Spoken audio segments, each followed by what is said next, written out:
Now, you would have made a lot of money if you listened to Goldman Sachs' Jim O'Neill when he first began promoting BRIC countries. This is a term that he coined back in 2001.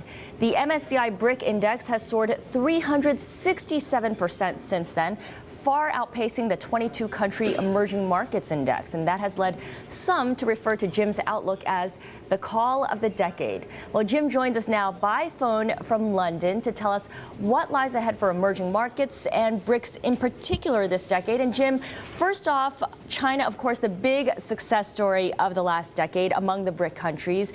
Can it successfully achieve a soft landing and continue that run?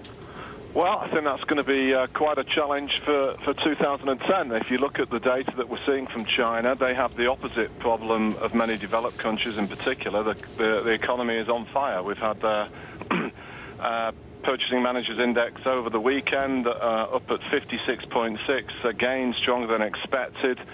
Anecdotes of all sorts of booming consumer goods sales, whether it be autos to luxury goods. And I think the Chinese are probably going to undertake steps to slow the economy down a little bit. It'll be interesting to see how successful they can be in that direction, because obviously in the other direction, when they decided to put the foot on the gas late in '08, remarkably successful. But I think, that we're talking about tinkering there. I think the big picture remains incredibly encouraging for China, as it does for a number of other big emerging market countries, in particular the BRICS. What about the other three members of BRIC, Brazil, Russia, and India? Well, I think in terms of the economies and the markets, you have to be careful to not assume they're the same thing, of course. As we all know, equity markets, whether it's developed or developing, have a wonderful habit of anticipating things before many of those of us that look at them.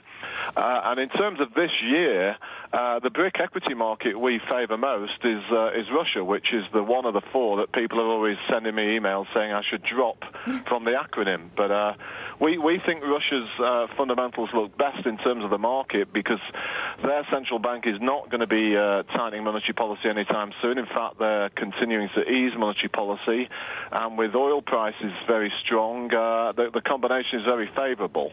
The other three, China, Brazil and India, have got some issues of possible policy tightening, and that's not normally a great time for those markets.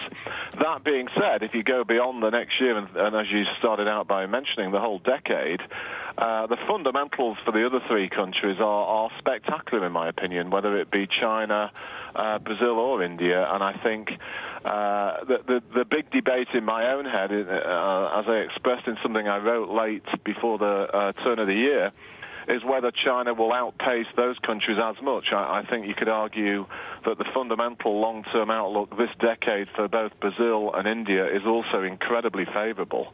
And it might well be that whilst China's is also still very favourable, they won't look quite so dramatically strong in terms of GDP growth compared to those two.